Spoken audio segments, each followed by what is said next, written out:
तहजीब का है दर्पण, ये तोड़ कर सितम की जंजीर लिख रहा है, इंसाफ के कदम से तहरीर लिख रहा है, एक ख्वाब दिलनशी की ताबीर लिख रहा है, ये इदारा आप अपनी तकदीर लिख रहा है।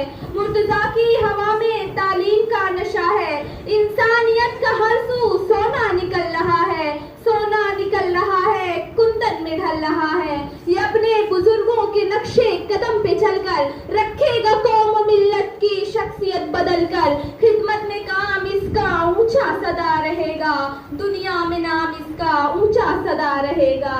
इस इदारे की